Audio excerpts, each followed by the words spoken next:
Hello, everyone. And we're looking at one of my favorite games on Steam. Um, I think this game is my most played game on Steam. Probably in competition with Skyrim if you add together the time I spent on the original Skyrim and the remastered one, whatever the heck it was called. I believe Rimworld comes out on top. Now, we're going to be playing with mods. This is going to be an outlier for a series that I'm going to do on Rimworld alongside Kenshi. This video will probably come out. It might come out before you see another episode of Kenshi. I'm not really sure. I have a couple episodes of Kenshi recorded already. This is not replacing Kenshi. This will go alongside it. Now I wanted to run over the mod list real fast. There are a bunch of different libraries and tools. Here we have combat shields, which pretty, it says for unmodded Rimworld, but they're just there. I can't really remember why I put them there, but hey, they're there.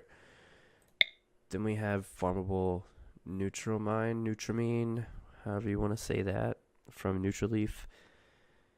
It's pretty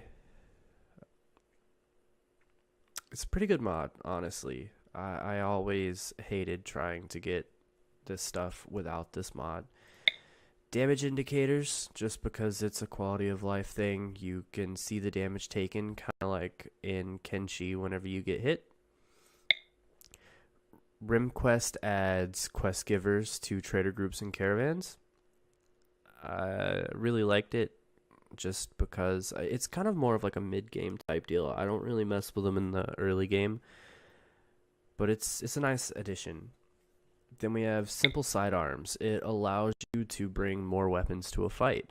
So if you have, say, a bow or a sniper rifle, it allows you to take a melee weapon, or even, basically anything, as a secondary weapon so you can switch to it. It's really nice because you can have a bow or a sniper and then switch to like a knife or a sword or something whenever somebody gets up close. It's a really good mod.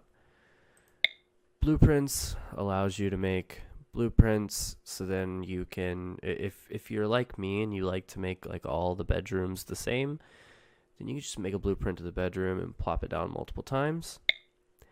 Shield generators, not sure I'll actually use this or not. This was kind of a playing around mod that I had at one point, but we'll see. More trade ships, pretty self-explanatory.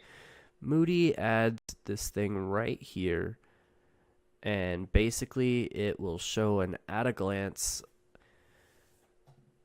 breakdown of basically anything you would really ever want to know without actually clicking on people. And I'm really bad at actually using this thing to find out a lot of different stuff. Normally I just leave it on its main tab just to have it there so I can see like food and sleep levels and everything. But you can use it to practically look at everything, and it's a really great little mod. Research Pal, it basically reorganizes all of the research, and there's quite a bit that is added from all of these mods. I haven't tried not using this since 1.0, so I don't know if it's changed, but before there would be research stuff that was off where you couldn't even get to it. So this fixed that. Allow tool, this is also pretty self-explanatory. I think you forbid, unforbid items, have things hauled urgently. Yeah. Mad skills, you can allow, or you can turn off skill degradation. I pretty much always use this. Stack XXL basically just allows you to have bigger stacks. Tilled soil. Love this mod. It might be a little bit of a cheap mod, but it allows you to till the soil before you plant on it and um, increases the richness of the soil. Basically, you can build your own rich soil anywhere. And I really like this because guess what farmers do? They till their soil so they can plant better, so the crops grow better. Mend and recycle allows you to recycle clothing and stuff and mend your clothing. You'll see more of this in. This is a slightly newer mod for me, and I don't know everything about how to use it, but we'll be using it. Infused. Infused adds random enchantments to stuff that you make, and it can even be randomly on the stuff that you start out with. I don't really know how to explain it other than it's just like enchantments that go. You'll whenever you're creating stuff, it'll be like, oh, your blah blah blah is infused with this effect, and it's pretty nice. It adds some variety. EDB prepare carefully. I really like this mod, even though it kind of takes away from part of what made Rimworld special to me in the beginning, just the sheer randomness of it all. This actually allows you to choose your starting people. You can change everything for them. Now, normally I don't even use this feature, but there's a feature in this mod where you can set a point limit. It gives a point limit to everything in the game, and there's a point limit that vanilla uses, and you can check that so that it won't let you start the game if you go over this point limit. And we're going to be trying to do that. We're not going to go over the vanilla point limit to make our start as vanilla as possible, while also just being able to change things. Doors expanded adds quite a few different types of doors and curtains, jail doors, gates, blast doors. Pretty interesting. Just gives more variety. Humanoid alien races adds humanoid alien races. Rimsenal rim hair adds more hairstyles. Grand Rivers Reborn. This basically makes ginormous rivers in the game, and we might see that if we end up on a river. Run and gun allows them to shoot while moving. I believe they do take a movement penalty and an accuracy penalty, but they can fire while moving, and you can modify it in the settings. I normally just use the default. A Rimworld of Magic is a nice mod that I just started using in my last playthrough. And there's magic, there's classes. Just think of any RPG. Blade Dancers, Blood Mage, Fire Mage, Ice Mage, Necromancers, Summoners. There's all kinds of stuff in here. And if you read here, 21 different classes, unique abilities and play styles. Fighter and Mage are the two archetypes. I kind of think that is a little weird. I think they should add a third archetype, which is like the non-magical ranged, because there are like rangers and stuff, but I guess you could consider those fighters as well. It's pretty cool. You get class armor and weapons. It's a pretty fun mod. Miscellaneous robots add cleaning and hauling bots, which is pretty cool. You can only buy them and not crafted. Feed the Colonist is a mod that I will not play without. It allows you to make 4 meals at a time. So instead of cooking a single meal over and over and over and over again, you cook 4 at a time, and you don't have to cook as much. I really hate having one person just constantly cooking. And then hospitality allows you to bring, like, the visitors will come and sleep in your guest beds and stuff, and then you can actually recruit the visitors. You can set to entertain visitors, and you can recruit them if they like you enough, which is nice because towards the end of the game, like once you get to like mid game, it starts getting pretty hard to get more people, and hospitality gives you another way to actually do that. Because I think we're going to go for a pretty high population. Yeah, I think that's good. Pretty high population in this playthrough. So those are the mods. And we are going to start a new colony. And I think we're going to start Crash Landed just with 3 people. We're going to go Cassandra Classic on medium commitment mode.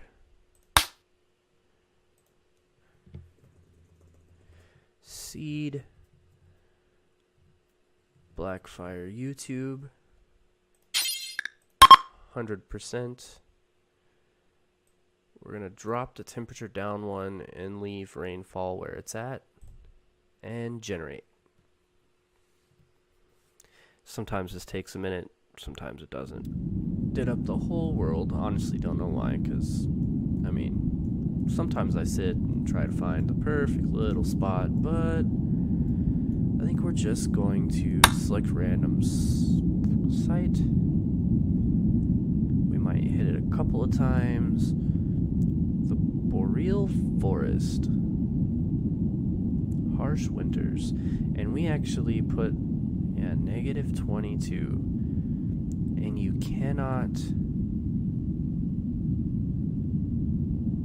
can't grow all the time, and I kind of want that. I actually think this is where we're gonna go. Where is this spot? Right there. I kind of want it to be on a river so you guys could see the mod that I actually have on there, but ooh, what is that? That doesn't look good. Oh well. I wanted some randomness to this, and I didn't want to be able to grow all the time.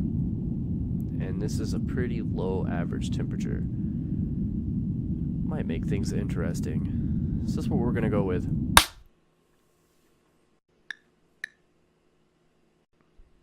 Alright, now I'm going to mess around with this a little bit and prepare carefully. I'm going to set a point limit, which, as you can see, here's the point spent. This is the exact same ones that it just had in the vanilla game that it generated. So that's about how many points. It even breaks it down into your equipment, your implant, your apparel, and then the people themselves.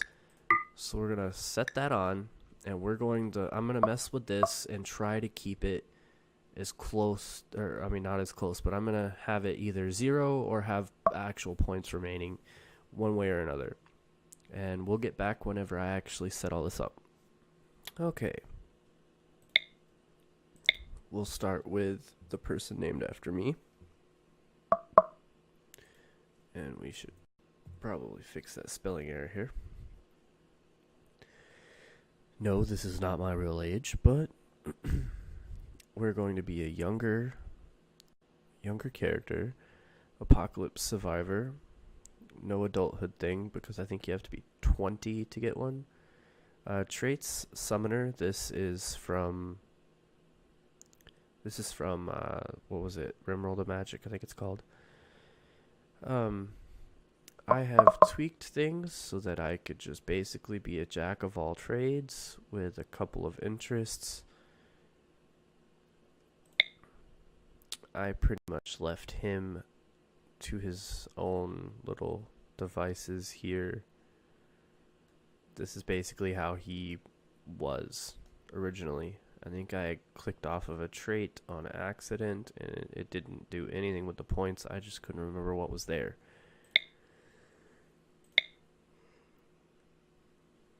And he's a night owl as well, so we'll have somebody awake at night. Then we have Ore here. who is going to be our researcher in the beginning.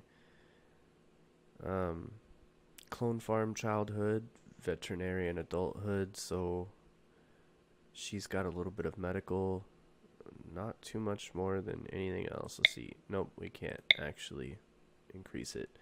Necromancer, also another Rimworld of Magic class, and then lazy, and a scratch scar on her right arm. We are well within the point limits. We actually have 7 points to spare. I started myself off with much less silver than the vanilla does, and I took some of the wood away because honestly we're just gonna chop that as soon as we get into the world anyway.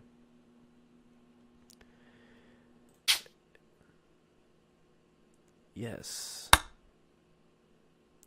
Alright, so now we've went through the mods and the character setup, so you guys can see that I was staying within the guidelines of basically like a vanilla start.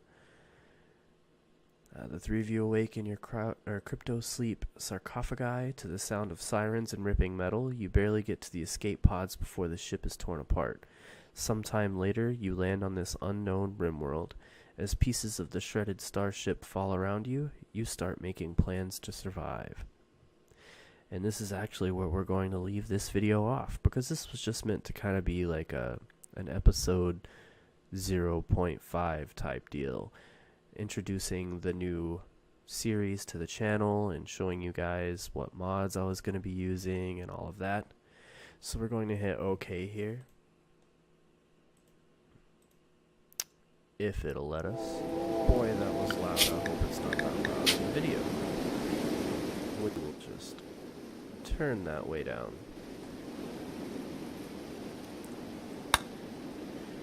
And we are going to leave it off here. Like this video if you like it. Subscribe if you want to see more Rimworld on the channel. And this is Blackfire signing off.